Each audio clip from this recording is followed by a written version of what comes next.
আমরা quantum বলবিদ্যার chapter 2 এই কোশ্চেনটা করার চেষ্টা করবো, যেটা 2012, 14, 16 এবং 18 সালে আছে। ঠিক আছে,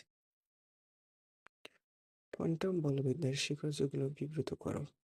এখানে 7টা স্বীকার্য আছে। প্রথম স্বীকার্য হলো, ধরি বহিস্থ বিভব বা সংরক্ষণশীল বল ক্ষেত্রে চলমান কণার অবস্থা প্রকাশ করার জন্য একটি ফাংশন ব্যবহার করা হয়, তা হলো সাই। এটি কোনো অবস্থানের সময়ের উপর নির্ভরশীল, অর্থাৎ এখানে বোঝাচ্ছে যে এটা তড়িৎ ক্ষেত্রে একটি কণা যদি অবস্থান করে সেটা জানার জন্য আমাদের একটা জিনিস প্রয়োজন, সেই কোয়ান্টাম বলবিদ্যায় সেটা সাই ব্যবহার করা হয় এবং এই সাই কণার অবস্থান এবং সময়ের উপর নির্ভর করে। দ্বিতীয় স্বীকার্য, চিরায়ত বলবিদ্যায় আমরা যে রাশিগুলো মাপি, কোয়ান্টাম মেকানিক্স সেগুলোর এক একটা অপারেটর থাকে। যেমন ধরো, চিরায়ত বলবিদ্যায় আমরা অবস্থান মাপি, ভরবেগ পি দিয়ে নির্দেশ করি, শক্তি ই দিয়ে নির্দেশ করি। কোয়ান্টাম মেকানিক্সে সেগুলোকে আবার এরকম ভরবেগকে পি ক্যাপ, অবস্থানকে এক্স ক্যাপ দিয়ে নির্দেশ করা হয় এবং এদেরকে শুধু অপারেটর বলা হয়। এই চিহ্ন সেম আগের মতোই আছে, শুধু এদেরকে কোয়ান্টাম মেকানিক্সের অপারেটর হিসাবে নাম দেওয়া হয়। তারপর তৃতীয় স্বীকার্য, আমরা বাস্তবে যেসব মান পরিমাপ করতে পারি তাদের সাথে সংশ্লিষ্ট অপারেটর অবশ্যই হার্মিশিয়ান হতে হবে। অর্থাৎ এখানে দেখো, হার্মিশিয়ান হতে হবে মানে, অর্থাৎ হার্মিশিয়ান হলে এমন অপারেটর যেটা থাকলে ফলাফল অবশ্যই বাস্তব হবে। সেটা কথা, ফলাফল বাস্তব হতে হবে, এইটা বোঝাতে চাচ্ছে যে আমরা যে বাস্তবে যে মান পরিমাপ করি, যেমন ভর, ওজন, সময়, ভর এবং ওজন পরিমাপ করতে পারি তাদের সাথে সংশ্লিষ্ট অপারেটর, যেমন ধরো এরকম অপারেটর কিছু সংশ্লিষ্ট আছে তাদের, ঠিক আছে, সেগুলো অবশ্যই হ্যার্মিশিয়ান হবে, অর্থাৎ সেগুলো অবশ্যই বাস্তব মান দিবে।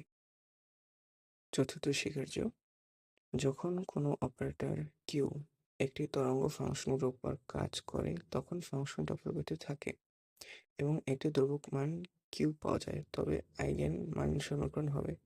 এখানে বলছে, যদি একটি অপারেটর, অর্থাৎ এটা বল অপারেটর হতে পারে অন্য কোনো অপারেটর, এমন অপারেটর যা তরঙ্গের উপর কাজ করে এবং যদি সেই তরঙ্গটি হলো সাই এ, এবং যদি দেখা যায় যে সাই এর মান কোনো পরিবর্তন না ঘটে, তাহলে আমরা একটা ধ্রুবক মান পাবো, তবে আইগেন সমীকরণ হবে এইটা। এখানে তোমার আরো হতে পারে, তোমাদের যদি ধরো ধরো আমরা ধরলাম বল কাজ করে, ঠিক আছে, ধরো বল এফ ফ্রিকোয়েন্সির উপর কাজ করে, বোঝার সুবিধার্থে দিলাম, এবং এক ফ্রিকোয়েন্সির উপর কাজ করার পরও এফ এর কোনো পরিবর্তন হচ্ছে না, তাহলে লেখা যাবে, আমরা একটা ধ্রুবক মান নেব, ধরলাম সে ধ্রুবকটা হলো সি এফ এ, এরকম লেখা যায়, বুঝছো? এখানে সেটাই করছে। পঞ্চম স্বীকার্য, কোয়ান্টাম জগতে আমরা নিখুঁতভাবে সবসময় মান পাই না, তাই আমরা গড় মান বের করি। অর্থাৎ দেখো, কোয়ান্টাম জগতে তোমার সব কণার মান সবসময় বের করা যায় না। তুমি ধরো প্রথম কণার মান বের করতে পারছো, তুমি দ্বিতীয় কণার মান বের নাও করতে পারো, এবং তুমি তৃতীয় কণার মান আবার বের করতে পারছো, চতুর্থ কণার মান নাও বের করতে পারো। তখন করা হয় কি, যেই কণাগুলোর মান আমরা বের করছি সেগুলো একটা গড় মান করা হয়। যেমন ধরো প্রথমটা 2.1, দ্বিতীয়টা তুমি বের করতে পারোনি, দ্বিতীয়টা 2.3। তারপর তাহলে করা হবে কি, এই দুইটা যোগ করে ভাগ দেওয়া হবে, যেই মানটা পাওয়া যাবে, মানে 2 দিয়ে ভাগ দেওয়া, যেই মানটা পাওয়া যাবে সেই মানটা সেই মানটা এখানেও পাওয়া যাবে বলে ধারণা করা হয়। এটা হলো কোয়ান্টাম মেকানিক্সের কাহিনী, এটা হলো সূত্রটা, ছিল সূত্র কোয়ান্টাম মেকানিক্স। এটা তোমার না লাগলেও সমস্যা নেই, শুধু ব্যাখ্যা দিতে পারলেও হবে।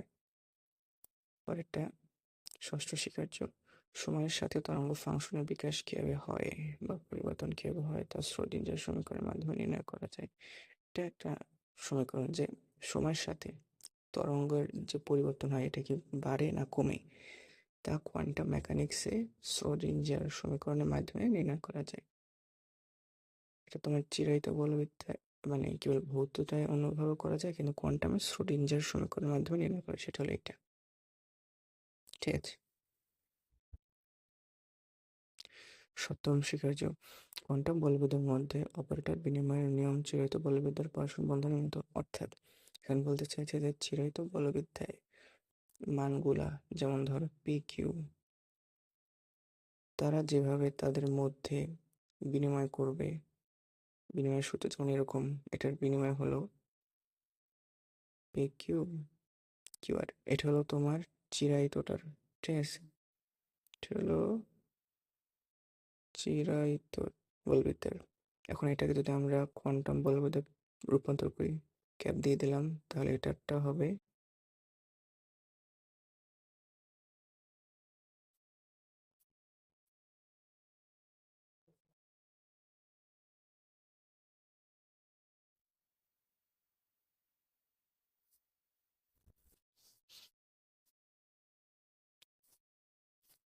এটা তো না দিলেও সমস্যা নেই। তুমি শুধু এটা বুঝলি হলো যে এখানে বলছে যে চিরায়ত বলবিদ্যায় দুটি মানের মধ্যে যে সম্পর্ক পাওয়া যায়, কোয়ান্টাম মেকানিক্সেও দুটো অপারেটরের মধ্যে এরকম সম্পর্ক পাওয়া যায়। ঠিক আছে, এই হলো তোমার কি বলে কোয়ান্টাম মেকানিক্সের অধ্যায়, কোয়ান্টাম মেকানিক্স অধ্যায়ের স্বীকার্য সমূহ বিবৃত।